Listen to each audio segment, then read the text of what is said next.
Welcome to your deep dive. Today, we're going to be stepping into the world of government contracts.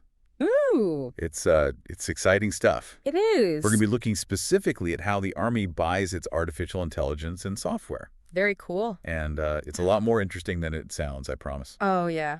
It really is. We get to peek into how the Army sees the future of warfare, That's right. which is always fun. We have here parts of a draft request for proposal, or RFP, Okay. for something called the AIS at PMAIDIQ. Catchy. Think of it like the Army's ultimate wish list for AI and software. Mm-hmm.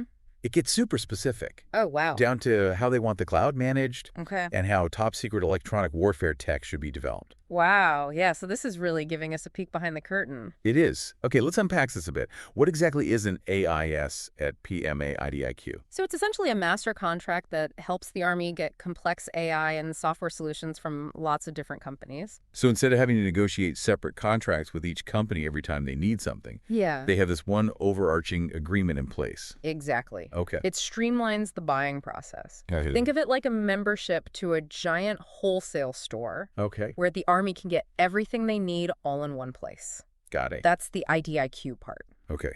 And what about AIS at P? What does that stand for? AIS at P stands for Army Intelligence and Security System All Partners. Ooh, that's a mouthful. It is a bit of a mouthful. Okay. It basically tells us that this is a big deal involving a lot of different players working together. Okay. All right. So this document we're diving into is basically the Army's way of telling potential vendors, here's what we're looking for, here's how we'll decide who wins, and here's how this whole thing works. That's a great summary. Yeah. Okay.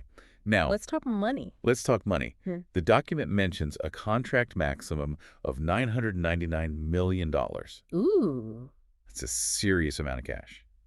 Is the Army really going to spend that much? So that $999 million is a ceiling, not a guarantee. Oh. It gives the Army flexibility to buy what they need, but they don't have to spend the whole amount. Okay. It's important to remember that this is a multi-year contract. Got it. And there's also a minimum guarantee of just $500 per contract, Yeah, which seems surprisingly small, right. considering we're talking about cutting-edge AI and software. Could Right. you explain why that is? Yeah, this is standard practice with IDIQ contracts. Okay. That $500 actually comes from an automatic delivery order Right. awarded for a post-award conference just to get the ball rolling. Okay. But the real spending happens through task orders. Okay. Those are like mini contracts within the bigger IDIQ Got it. where the Army can say, hey, we need you to develop this specific piece of software. And then they allocate a budget for that specific task. So it's like the minimum is just a formality, Right. and then the real competition begins for those larger task orders, where the big bucks are. Okay. Now, this RFP goes into a lot of detail about the different types of AI and software work the Army needs. They've organized everything into these requirement pools and sub-requirement pools.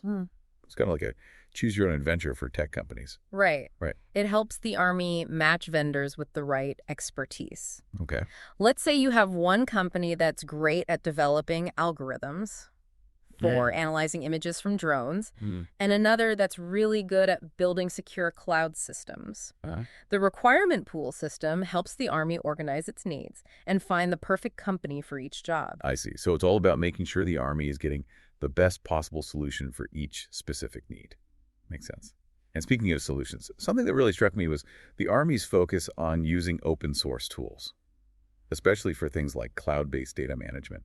They also talk a lot about the importance of protecting sensitive data. Yes. Clearly, they're thinking carefully about security and interoperability. Absolutely. Using open source solutions is a smart strategy because it means they're not locked into a single vendor, Right. which can boost competition and innovation. Gotcha. It also makes it easier to get different systems to work together, which is essential for modern military operations. Okay, that makes a lot of sense.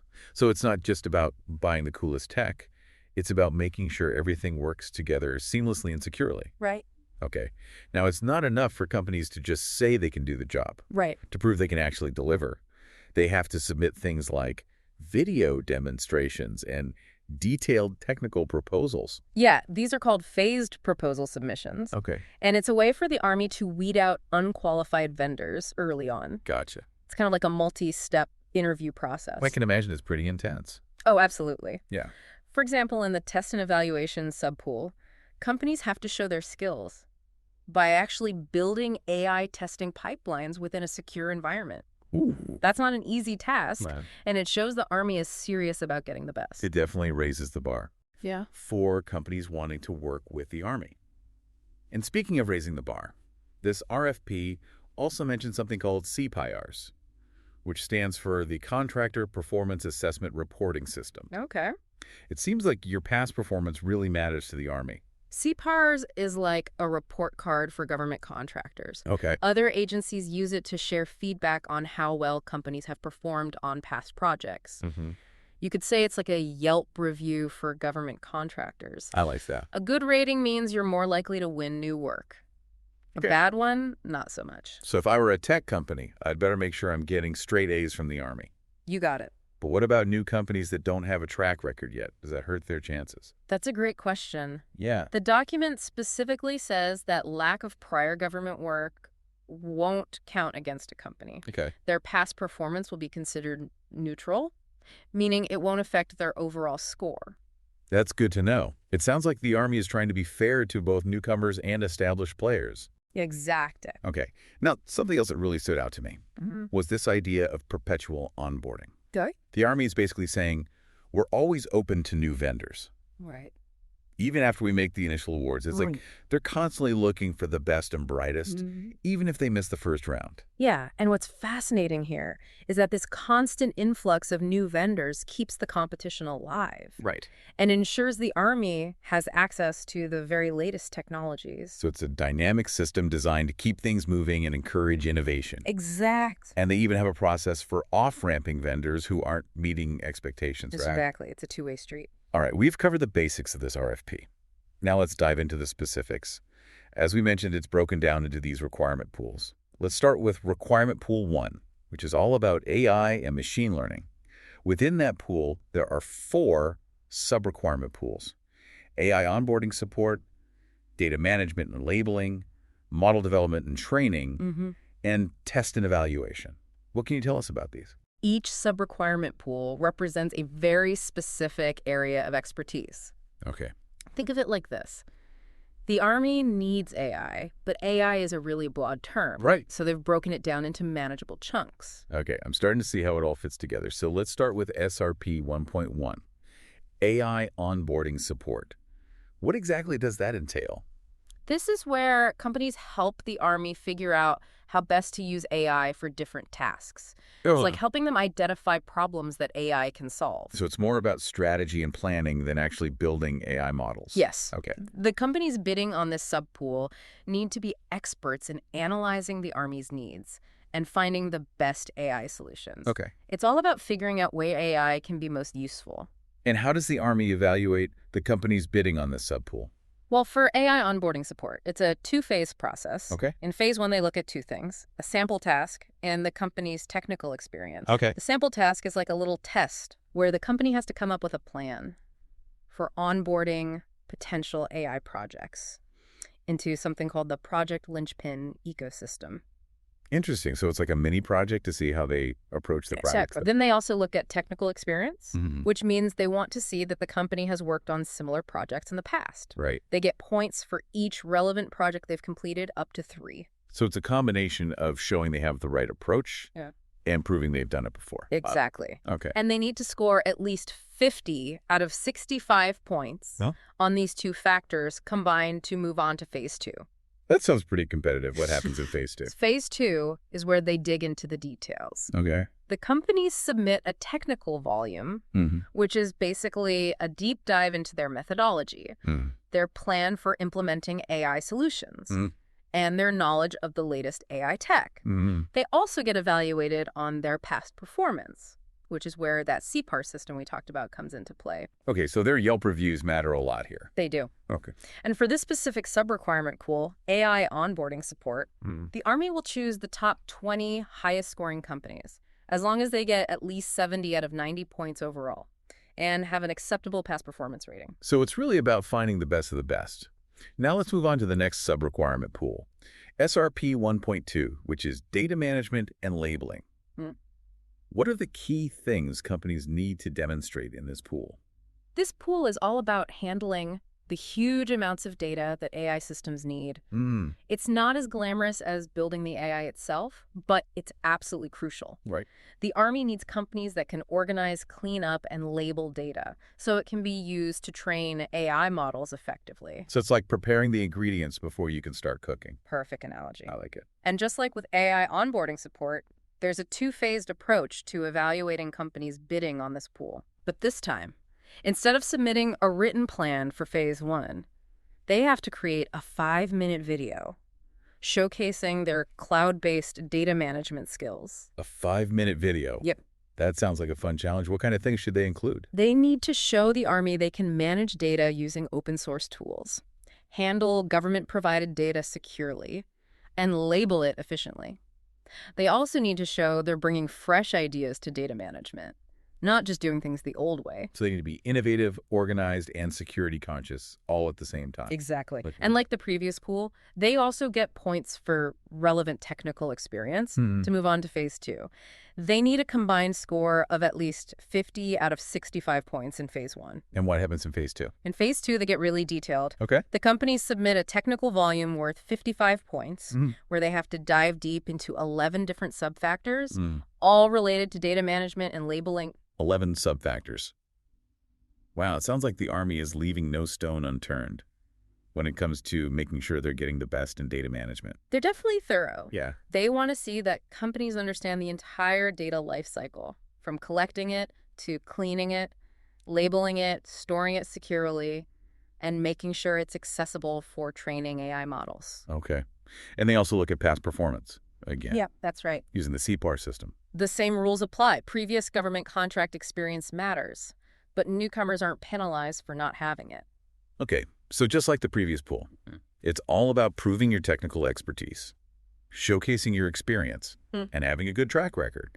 And how many awards will the Army be making for this data management and labeling pool? They're planning to award contracts to the top 20 companies, as long as they meet the minimum score of 70 out of 90 points and have an acceptable rating for past performance. It seems like the Army is really trying to bring in as much talent as possible by awarding multiple contracts in each pool. That's right. It's a smart strategy. It creates healthy competition and ensures the Army has a pool of qualified vendors to choose from for different projects. All right. This has been incredibly insightful.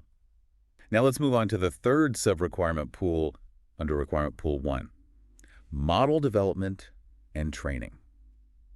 This is where things start to get really technical, isn't it? Yes, this is where the rubber meets the road. Okay. We're talking about building the brains behind the Army's AI systems. And we mentioned earlier that there's a restriction on companies bidding on this pool, right? Correct. Okay. If they choose to bid on model development and training, they can't bid on AI onboarding support or data management and labeling. It seems like the Army is trying to make sure that companies are focusing their efforts Right. and bidding on the areas where they have the most expertise. Right. But they are allowed to bid on pools within Requirement Pool 2, which we'll talk about later. Okay. So for this model development and training pool, what kind of things are companies expected to demonstrate?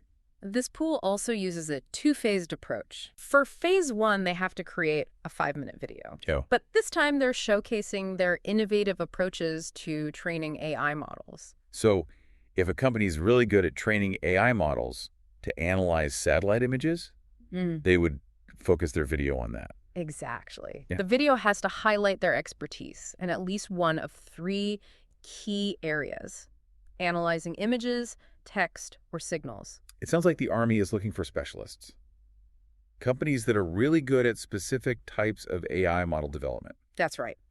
Okay. They need to demonstrate they're the best at what they do. And of course, they also need to show relevant technical experience through 3 projects, Right. just like the previous pools. And they need at least 50 out of 65 points in phase 1 to be eligible for phase 2. Yes. Okay. Then phase 2 is all about diving deep into their technical capabilities with a technical volume worth 25 points. Yeah. And their past performance gets evaluated again. Okay. Can you give us a little more insight into what the technical volume covers in this pool? Of course. Yeah. It gets really specific. Okay. They have to showcase their expertise across 5 key sub-factors. Right. First, they need to demonstrate their skills in building AI models for each of the 3 data types: imagery, text, and signals. So if they said they specialize in analyzing images in their phase 1 video, they better be prepared to back that up with detailed information about their experience in that area. Right. So. Then they also have to describe in detail how they would go about training those AI models, including the types of data they would use, the algorithms they would employ, and basically their whole process for building and training these AI systems. Sounds very thorough. It is. Okay. And that's not all. Okay. They also need to detail how they would create a secure environment for these AI models, how they would document everything, and they even have a chance to highlight any other special skills or services they can offer. So it's a chance for them to really show off everything they've got. Exactly. Okay. The Army wants to make sure they are getting the best possible team for the job. And how many awards are they planning to make for this model development and training pool? For this pool, they're planning to award contracts to the top 30 companies, as long as they meet the minimum score of 70 out of 90 points and have an acceptable past performance rating. Okay, so it's a larger pool of potential winners than the previous two subpools. Yes, reflecting the broad range of expertise needed in this area. All right. We've now covered 3 of the 4 sub-requirement pools within Requirement Pool 1, which focused on artificial intelligence and machine learning. Let's dive into the 4th and final sub-requirement pool within Requirement Pool 1, which is test and evaluation. What are the key things to know about this one? Test and evaluation is all about making sure those AI models actually work as intended in the real world. It sounds like a crucial step. Absolutely. Yeah. It's one thing to build an AI model in a lab, but it's another thing entirely to make sure it can perform reliably and securely in real-world military scenarios. So what are the key things companies need to demonstrate to win a contract in this subpool? Just like the other subpools in Requirement Pool 1, this one also follows a 2-phased approach. Okay. But this time for Phase 1, companies need to create a 5-minute video showcasing their innovative testing and evaluation methods. So they're not actually building AI models in this phase? Yeah. They're showing how they would test the models that other companies have built. Exactly. It's all about proving that they have the expertise to put these AI systems through their paces, make sure they're up to snuff. And they have to focus on testing methods for at least one of those 3 key modalities we've been talking about. Imagery, text, or signals, right? That's right. Okay.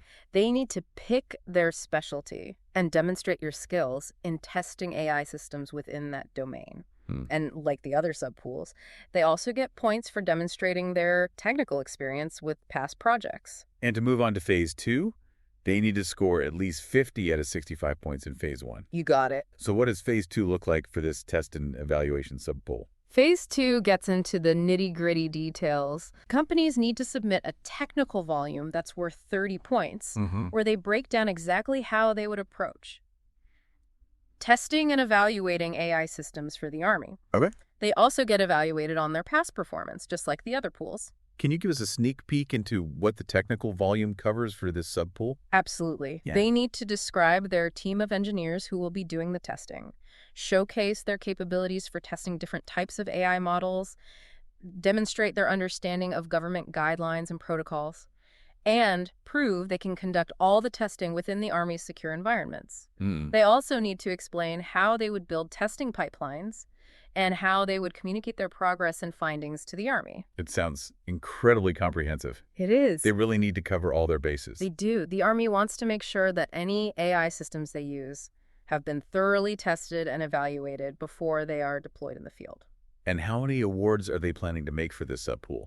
For test and evaluation, they're planning to award contracts to the top 5 companies. They have to meet a higher minimum score for this one, though, at least 75 out of 95 points, plus an acceptable past performance rating. So it's a smaller pool of potential winners. Yeah. Because it's such a specialized area. Exactly. Oh. It's not easy to become one of the Army's trusted AI testers. Well, we've now covered all 4 of the sub-requirement pools within Requirement Pool 1, which is all about artificial intelligence and machine learning. That was quite a deep dive. Now let's move on to Requirement Pool 2, which shifts gears a bit and focuses on software development and electronic warfare. This is where we start to see how all these different pieces fit together. Okay. Software development is essential for building and maintaining the systems that will run those AI models we were just talking about. Right. And electronic warfare is all about using technology to gain an advantage on the battlefield. It sounds like a fascinating and complex area. It definitely is, and we're about to unpack it all. Great. I'm ready. What's the first sub-requirement pool we're going to look at within requirement pool 2? Let's start with SRP 2.1, Software and Systems Engineering Support. Okay, that sounds pretty broad. What exactly does that entail? This subpool is all about providing the Army with the expertise to design, build, integrate, and maintain complex software systems. Okay. Think of it like the foundation upon which everything else is built. So they're looking for companies that can do everything from writing code to managing large software projects. Exactly. Okay. They need companies that are well-versed in all aspects of the software development lifecycle. And as always, there's a multi-phased evaluation process to make sure they select the best of the best. Let's dive into those phases. What's the first hurdle companies need to clear? Before they even get to show off their technical skills, they have to pass a major security check. Okay. For this subpool, companies need to demonstrate that they have a security clearance of at least top secret, TS, with sensitive compartmented information, SCI access. Wow, that sounds serious. It is. Okay. It's a very high level of clearance, which means they need to prove they can handle extremely sensitive information and work on classified projects. So security is the first and most important factor in this subpool. If a company doesn't have that TSSCI clearance, they're automatically disqualified. That's right. Wow. There's no getting around it. So only the companies that can handle the most sensitive information get to move on to phase 2. You got it. Okay, so for the companies that do make it past the security check, what does phase 2 involve? Phase 2 focuses on two main things: a technical volume and past performance, just like the other subpools we've looked at.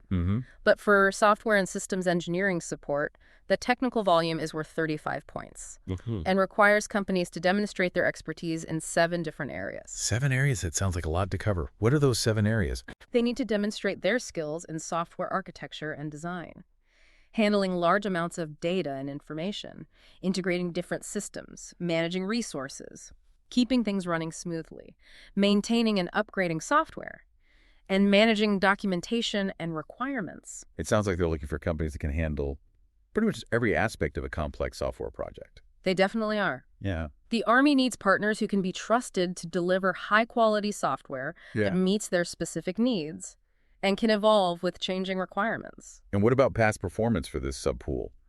Is it evaluated the same way as the AI subpools we discussed earlier? It is. Companies with previous government contracts get their CPARS ratings reviewed. And if they don't have any CPARS ratings, because they're new to government contracting, they get a neutral rating. So it's important to have a good track record. Okay. But it's not a deal breaker if you're a newcomer. Exactly. Wow. The Army is looking for a balance of experience and fresh perspectives. Okay, so to recap, to win a contract in this software and systems engineering support subpool, companies need to first prove they can handle top secret information. Right. Then they need to score at least 28 out of 35 points on their technical volume. Yeah. And have an acceptable past performance rating. Is that right? That's right. Okay.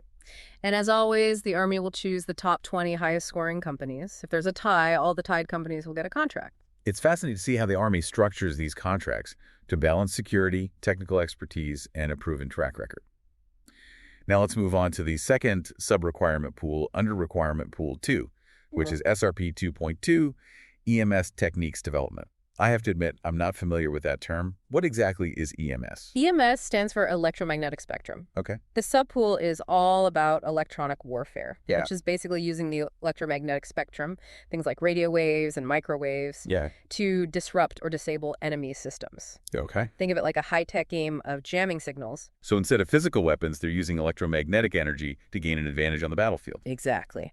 And this subpool is all about finding companies that can develop new and innovative techniques for electronic warfare. It sounds like cutting-edge stuff. It really is. Yeah. And like the other subpools we've discussed, there's a two-phased approach to evaluating the companies bidding on these contracts. I'm sensing a pattern here. There definitely is. Yeah. The Army wants to be thorough and make sure they're getting the best possible partners. So what does phase 1 look like for EMS techniques development?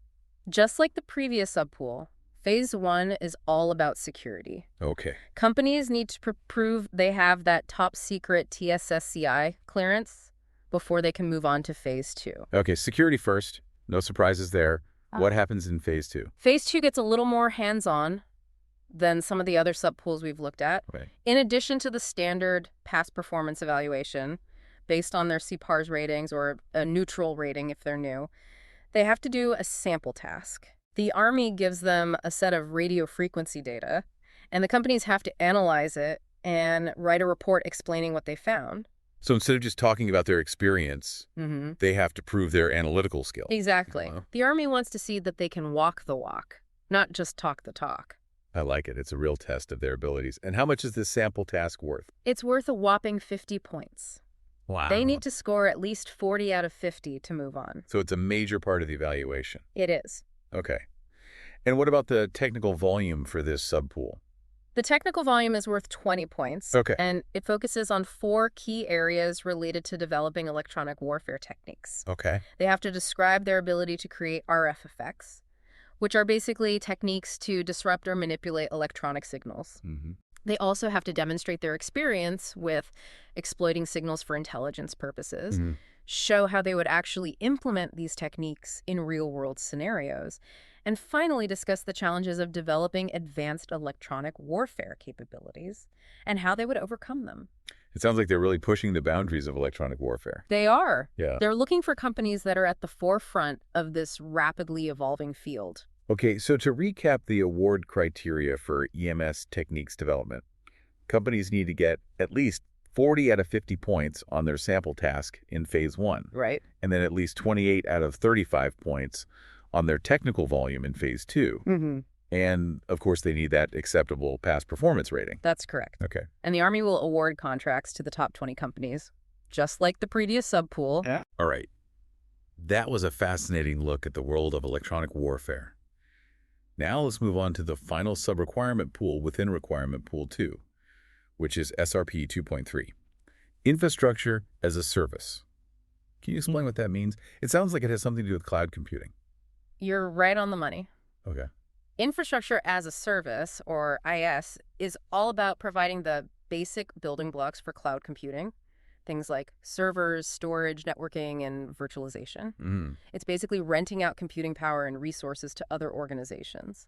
So instead of the Army having to build and maintain all their own data centers, they can rely on these companies to provide the infrastructure they need in the cloud. Exactly. It's a much more efficient and flexible way to handle their IT needs, especially as they're adopting more and more cloud-based systems. I can see why the Army would be interested in that. Yeah. Especially as they're incorporating more AI and software into their operations. But as we've been discussing, security is paramount. How do they make sure that these cloud services are secure enough for their needs? That's where this RFP comes in. Okay. It outlines very specific requirements that companies have to meet in order to win a contract for providing infrastructure as a service to the Army. Okay.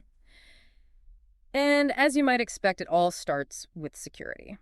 I'm starting to see a pattern here. Yes. Yeah. Just like the other subpools within Requirement Pool 2, companies bidding on infrastructure as a service have to prove they have a top-secret TS facility clearance with sensitive compartmented information, SCI access. So they have to clear that security hurdle before they can even start talking about their technical capability. That's right. Okay. Security is non-negotiable. And once they've cleared that hurdle, what happens next? Then they move on to Phase 2, Okay. where the evaluation gets a lot more detailed. Okay. They have to submit a technical volume that's worth a whopping 50 points. 50 points. Yeah. That's even more than the EMS techniques development subpool. It seems like they're really putting a lot of emphasis on this technical volume. Why is that? It's because cloud infrastructure is so complex, and there are so many things that can go wrong. Right. The Army needs to make sure they're partnering with companies that have a deep understanding of all the intricacies involved in setting up, managing, and securing a cloud environment.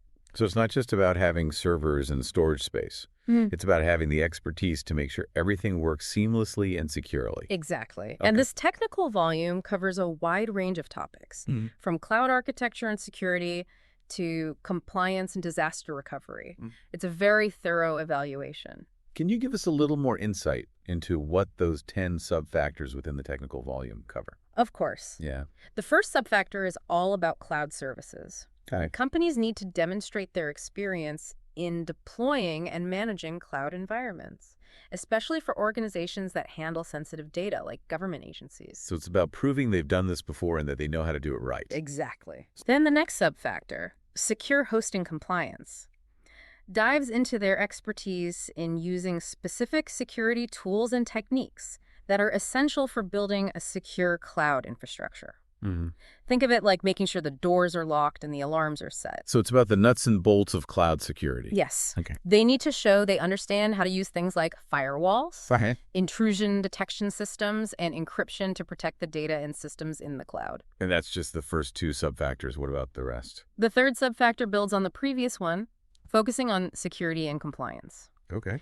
Companies need to prove they understand all the relevant security standards and regulations that apply to cloud computing, especially for government agencies. Mm-hmm. This includes things like meeting the requirements for handling controlled unclassified information, CUI, which is sensitive but not classified, Okay. and adhering to the National Security Systems NSS guidelines. So it's about demonstrating that they know how to handle sensitive data and keep it safe from prying eyes. Precisely. And the remaining subfactors cover a wide range of topics, from managing software licenses and system administration to setting up continuous integration and continuous deployment pipelines, and providing user support and training. Mm.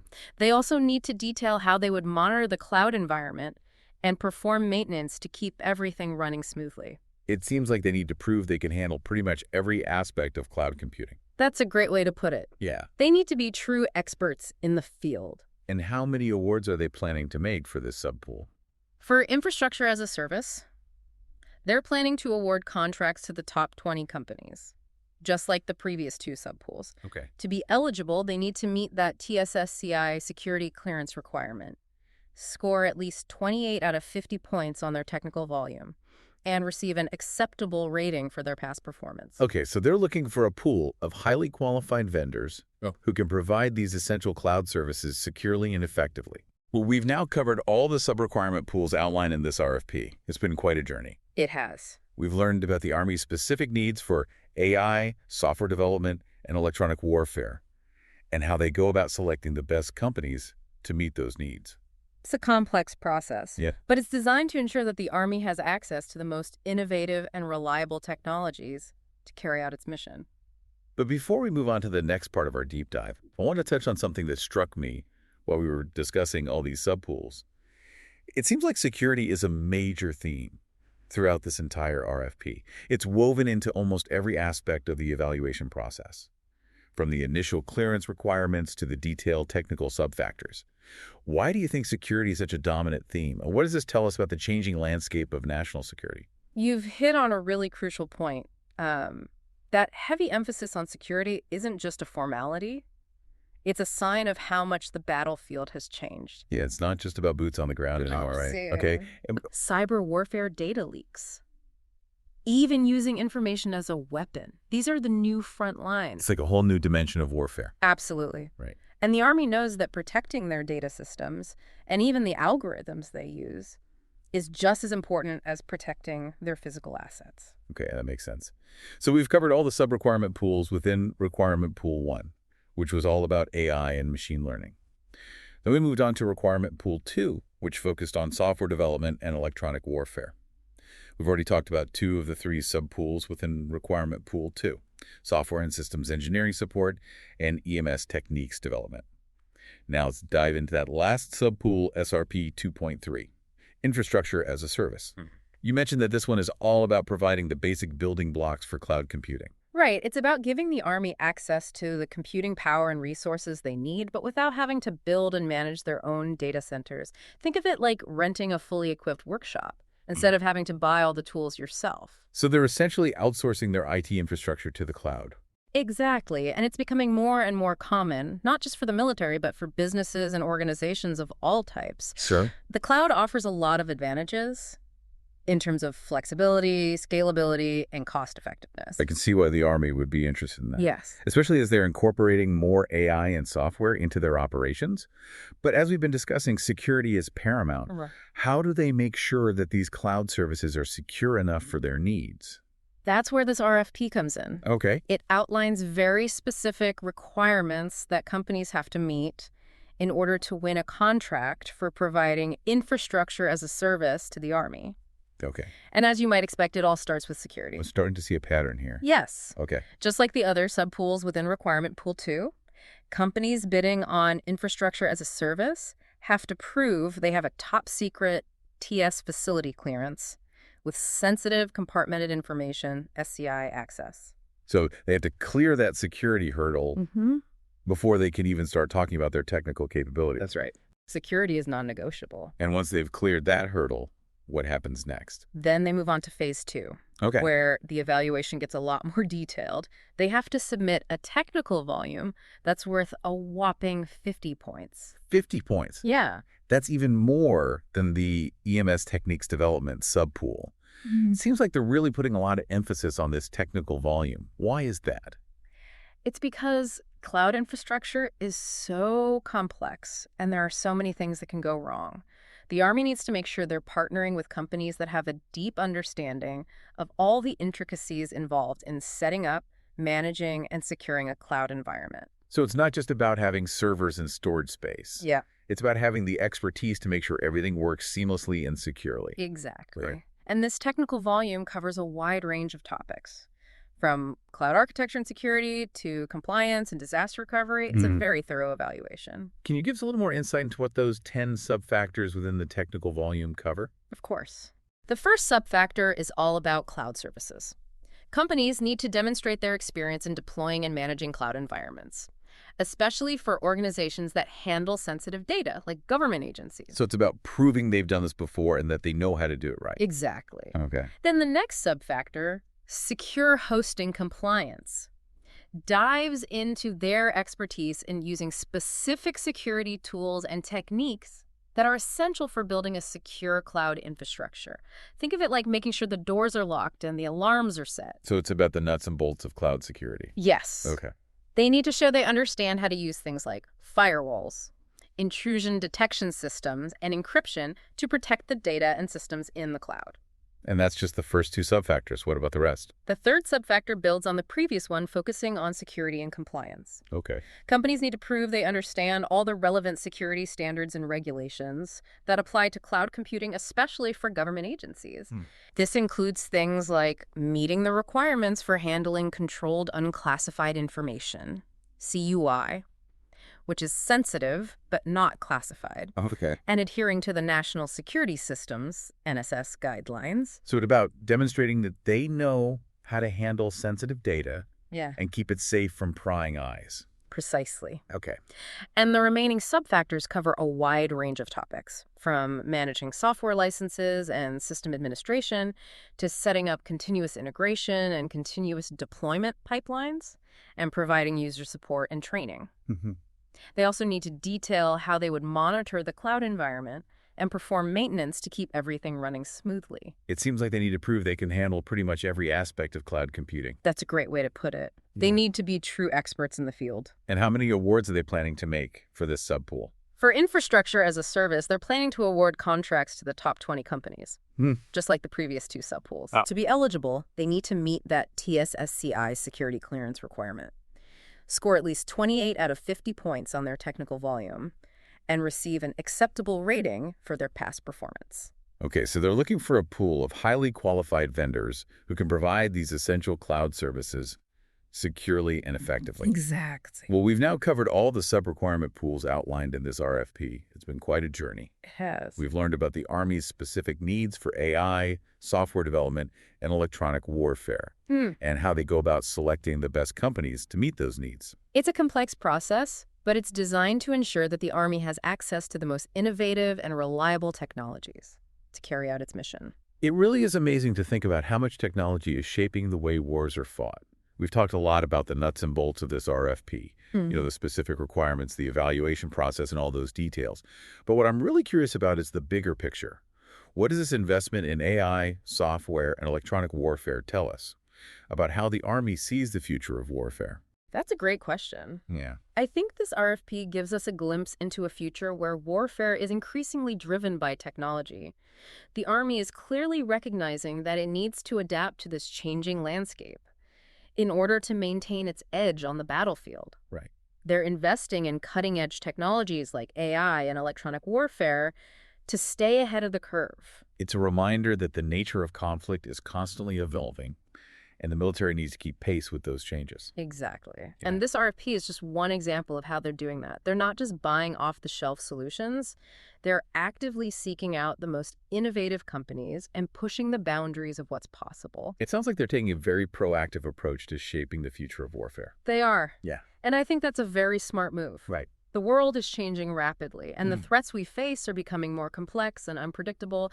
The Army needs to be prepared for anything, and that means embracing new technologies and finding creative solutions. This RFP is a clear indication that they're doing just that. They're not resting on their laurels. They're actively seeking out the best and brightest minds in industry to help them build the tools and capabilities they need to meet the challenges of the future. Absolutely. Well, this has been an incredibly insightful conversation. I feel like I've learned so much about the world of government contracting and the future of warfare. It's been a pleasure sharing these insights with you. And to our listener, we hope this deep dive has given you a better understanding of this complex and fascinating world. Thanks for joining us. We'll see you next time for another deep dive into a new and fascinating topic.